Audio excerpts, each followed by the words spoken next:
ছোটখাটো জিনিস যেটা পেশ করে দিলাম, ক্যানাল করে দিলাম, সেরকম একটা জায়গা না। এটা এত বড় একটা ভাঙন হচ্ছে, এখানে যদি কেন্দ্রীয় সরকারের সহায়তা না থাকে, দিদি একা কত লড়াই করবে? দিদি লড়াই করেই চলেছেন পশ্চিমবাংলার উন্নত মানের করার জন্য, প্রতি মুহূর্তে প্রতিনিয়ত প্রতিটা মানুষ। এবং দিদি টাকা দিয়েছেন, কাজ চলছে, তার উপরেও তো টাকা দরকার। শুধু ওই টাকা দিদির পক্ষে যতটুকু সম্ভব তিনি করেছিলেন, তার উপরেও যেটা দরকার সেটা কেন্দ্রীয় সরকারের সাহায্য দরকার।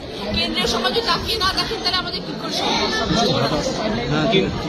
এখানে যে সমস্যাটা, এখানকার সংসদ দীর্ঘদিনে 5 বছরের সংসদ ছিলেন, মানে তাকে এত 5 বছর দেখা যেত না, এখন প্রচারের 7 বছর দেখা যাচ্ছে। হ্যাঁ, কারণ আমি আসছি, এই জন্য উনি আসছেন। এটা কি প্রতিযোগিতা হচ্ছে? বুঝতে পারবো না, বলছি। আর এই যে আসছেন আমি জানি না, কিন্তু এই যে ভাঙনের জন্য আপনি যদি সাংসদ হন পরবর্তীকালে ভবিষ্যতে, তাহলে কি আমি যদি সাংসদ হই, তাহলে পার্লামেন্টে প্রথম কথা, যদি আমাকে ভূমিবাসী ভালোবেসে সাংসদ করেন, তাহলে প্রথম কথাই হচ্ছে পার্লামেন্টে গিয়ে যেটা বলবো সেটা হচ্ছে ভাঙনের কথা, যাতে আরেকটা সমস্যা হচ্ছে এখানে প্লাস্টিকের ফুল তৈরি হয়, মানে যেখানে শিল্প রাজ্যে আসছে না, বড় শিল্প আসছে না, সেখানে কুটির শিল্প একটা বড় শিল্প, এখানকার প্লাস্টিকের ফুল শিল্প, এখান থেকে বিদেশেও যায় এই ফুলগুলো। হ্যাঁ, এত ভালো, মানে এত ঘরে ঘরে হ্যাঁ করতে পারে।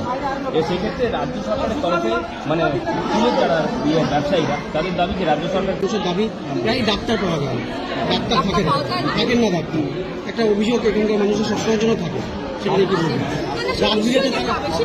সেই জন্যই তো আসা দরকার, সেই জন্যই তো 5 বছর কিছু হয়নি। আজ বছর হয়েছে, আসার পর সেই ডাক্তার এসে বসবে, সে ব্যবস্থা করা হবে। 17 কোটি টাকা কাজ করেছে বলছে লোকে, 17 কোটি টাকা কাজের খতিয়ান দিয়েছে।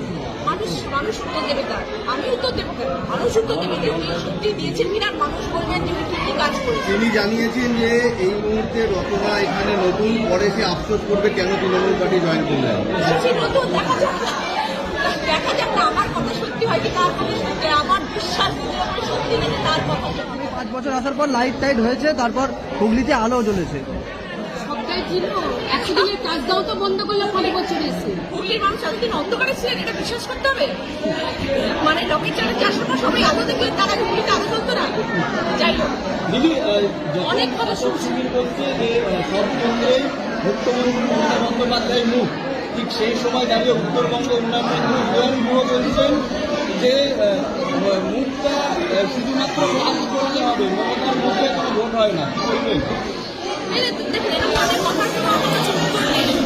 যারা এরকম ধরনের প্রশ্ন করছে, যারা এরকম ধরনের উত্তরও নিজেরাই প্রশ্ন করছে, নিজেরাই উত্তর দিয়ে দিচ্ছে, আর দিদি কাল কর্ম দিয়ে উত্তর দিচ্ছে। দিদির কর্মটা যেন দেখি না, উত্তরবঙ্গ উন্নয়ন মন্ত্রী আপনাদের তৃণমূলেরই মন্ত্রী, এটা ব্যক্তিগত